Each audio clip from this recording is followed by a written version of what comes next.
1200 শতাব্দীতে যখন হিন্দু সম্প্রদায়ের প্রভাব বেশি ছিল, তখন ভারত পাকিস্তানের রাজধানী ছিল গৌড়ে। আর এই গৌড়ের রাজা ছিলেন রাজা লক্ষণ সেন। আর লক্ষণ সেনের অধীনে ছিলেন কিংবদন্তি রাজা নীলম্বর সেন। দর্শক মন্ডলী, আপনাদেরকে নিয়ে এসেছি সেই নীলম্বর সেনের রাজপ্রাসাদে।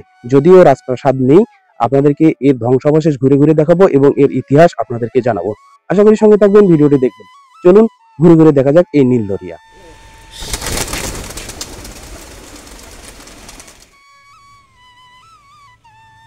রংপুর জেলার পীরগঞ্জ থানার চতরা বন্দরে এই নীলদরিয়া।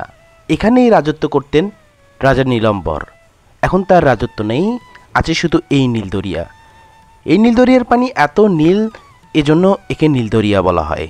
চলুন এখন বাকি বিস্তারিত ঘটনা শোনা যাক। আর এই লক্ষণ সেন সেই সময় প্রজাদের কাছ থেকে বিভিন্ন সময় খাজনা নিত, কর নিত। আর এই খাজনা নেওয়ার ক্ষেত্রে প্রজাদের উপর নির্যাতন করত, অমানবিক নির্যাতন। আর সেই সময় ভারত পাকিস্তানে আগমন ঘটে 17 জন আউলিয়ার। এই 17 জন আউলিয়ার মধ্যে আছেন শাহ ইসমাইল গাজী রহমতুল্লাহি আলাইহি।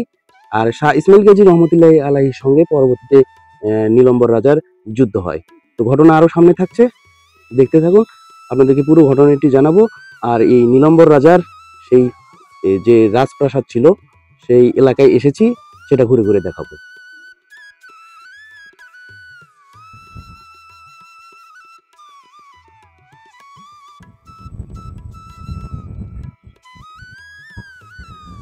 আর এই 17 জন আউলিয়া আসেন সৌদি আরব, ইরাক, বিভিন্ন দেশ থেকে। তাদের মধ্যে শাহ ইসমাইল গাজী রহমতুল্লাহি আলাইহি এই প্রজাদের ওপর যে নির্যাতন চলতে থাকে নীলম্বর সাহেব, সেই নির্যাতনের বিরুদ্ধে রুখে দাঁড়ান এবং তিনি পরবর্তীতে রাজাকে খাজনা দেওয়ার ক্ষেত্রে বাধা প্রয়োগ করেন। আর এই খবর শুনে গৌড়ের শাসক লক্ষণ সেন 17 জন আউলিয়া শাহ ইসমাইল গাজী রহমতুল্লাহি আলাইহির বিরুদ্ধে যুদ্ধ ঘোষণা করেন। আর এই যুদ্ধের নেতৃত্ব হিসেবে তিনি নীলম্বর সেনকে দায়িত্ব দেন। পরবর্তীতে নীলম্বর সেন তার রাজপ্রাসাদের চারিদিকে খাল খনন করেন। আমার পিছনেই দেখতে পাচ্ছেন এই সেই খাল। তার নাম অনুসারে এই খালের নাম রাখা হয় নীলদরিয়া। আর এই খাল তার রাজপ্রাসাদকে রক্ষা করত। আমি এখন যে স্থানে দাঁড়িয়ে আছি, সেই সময় এখানেই রাজপ্রাসাদ ছিল।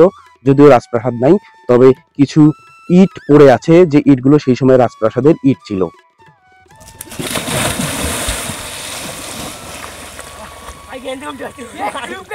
পরবর্তীতে তিনি 17 জন আউলিয়ার মধ্যে প্রধান যিনি ছিলেন শাহ ইসমাইল গাজী রহমতুল্লাহি আলাইহির সঙ্গে যুদ্ধ ঘোষণা করেন। যেহেতু শাহ ইসমাইল গাজী রহমতুল্লাহি আলাইহি তার প্রজাদেরকে খাজনা দানে বাধা প্রয়োগ করেন এবং প্রজাদেরকে নির্যাতন থেকে রক্ষা করার চেষ্টা করেন, সেই জন্য পরবর্তীতে নীলম্বর সেন এবং শাহ ইসমাইল গাজী রহমতুল্লাহি আলাইহির মধ্যে যুদ্ধ হয়। আর এই যুদ্ধে নীলম্বর সেন পরাজিত হন এবং শাহ ইসমাইল গাজী রহমতুল্লাহি আলাইহি সহ মুসলমানরা জয়ী হয়। এবং পরবর্তীতে শাহ ইসমাইল গাজী রহমতুল্লাহি আলাইহি এই এলাকায় ধর্ম প্রচার করতে থাকেন এবং মুসলমানদের সংখ্যা বৃদ্ধি পেতে থাকে। ঠিক আমি যে জায়গায় দাঁড়িয়ে আছি, এটি হচ্ছে রংপুর জেলার পীরগঞ্জ থানার চতরা নামক স্থানে। এই চতরা নামক স্থানে নীলদরিয়া নামক জায়গায় নীলম্বর শাহের রাজপ্রাসাদ ছিল। আপনারা দেখতে পাচ্ছেন যে আমার পিছনে ইটের টুকরোগুলো পড়ে আছে, তাছাড়া আর কিচ্ছুই এখানে বাকি নেই।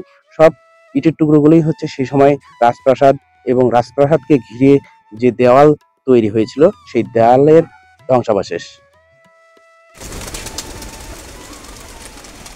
মন্ডলী, ঠিক আমার পিছনেই ছিল সেই রাজপ্রাসাদ। এখন আর সেই রাজপ্রাসাদ নেই। আর এই রাজপ্রাসাদকে রক্ষার জন্য রাজপ্রাসাদের চারিদিকে তিনি প্রাচীর নির্মাণ করেছিলেন, অর্থাৎ রাজা নীলম্বর সেন। সেই প্রাচীর প্রস্থ ছিল 14 হাত। আর প্রাচীর পাশেই খনন করেছিলেন তিনি একটি খাল, যেটি নীলদরিয়া হিসেবে এখন বর্তমানে পরিচিত। আর পরবর্তীতে সেই নীলম্বর সেন পরাজিত হয়ে যান শাহ ইসমাইল গাজী রহমতুল্লাহি আলাইহির কাছে। আপনাদেরকে আগেই বলেছি যে 17 জন আউলিয়ার মধ্যেই শাহ ইসমাইল গাজী রহমতুল্লাহি আলাইহি ছিলেন প্রধান। আর এখন বর্তমানে সেই রাজপ্রাসাদ না থাকলেও বর্তমান জায়গাটিকে বিনোদন পার্ক হিসেবে করা হয়েছে। দেখতে পাচ্ছেন এখানে ধ্বংসাবশেষে শুধু কয়েক টুকরো ইট ছাড়া আর কিছুই অবশিষ্ট নেই। তো বন্ধুরা, চলুন আরো সামনের দিকে যাওয়া যাক, আরো ঘুরে দেখা যাক আর এলাকাটি এখন বর্তমানে কেমন হয়েছে সেটি আপনাদেরকে দেখাবো।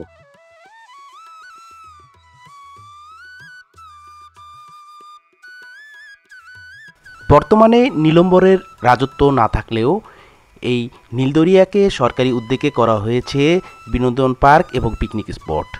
দর্শক মণ্ডলী, দেখতে পাচ্ছেন যে পিকনিক স্পট এবং বিনোদন পার্কের রাস্তাটি চলে গেছে নীলদরিয়ার মাঝখান দিয়ে। চলুন বন্ধুরা, এখন নীলম্বর রাজার পরবর্তী ঘটনা শোনা যাক। পরবর্তীতে 1260 সালে এক বিশাল ভূমিকম্প সংঘটিত হয়। সেই ভূমিকম্পে রাজা নীলম্বর সেনের রাজপ্রাসাদের সেই প্রাচীর ভেঙে যায়। প্রাচীরের প্রস্থ আগেই বলেছি 14 হাত ছিল। প্রাচীরটি ভেঙে একেবারে বিলীন হয়ে যায়, তার রাজপ্রাসাদও বিলীন হয়ে যায়। এখন বর্তমানে শুধু আছে সেই নীলদরিয়া। নীলদরিয়ার পানি অনেক নীল, এই কারণে এলাকার মানুষ এর নাম দিয়েছে নীলদরিয়া। আর এখন শুধু আপনারা দেখতে পাচ্ছেন নীলদরিয়ার মাঝখানে এই ধরনের রাস্তা হয়েছে, যে রাস্তায় আমি এখন বসে আছি। দর্শক মন্ডলী, আমি এখন সেই নীলম্বর সেনের 14 হাত প্রাচীর, অর্থাৎ যে প্রাচীরটি তার দুর্গ এবং রাজপ্রাসাদকে রক্ষা করত, সেই প্রাচীরের ওপরে আছি এবং সেই প্রাচীরের ওপর দিয়ে হাঁটছি। এখন শুধু এর ধ্বংসাবশেষ ছাড়া আর কিছুই নেই। আপনাদেরকে আগেই বলেছি যে 1260 সালের এক ভূমিকম্পে এই প্রাচীর ধ্বংস হয়ে গেছে, কিন্তু উঁচু স্থানটি এখনো আছে। আপনারা দেখতে পাচ্ছেন যে প্রাচীরের সেই ইটের টুকরোগুলো এখনো পড়ে আছে।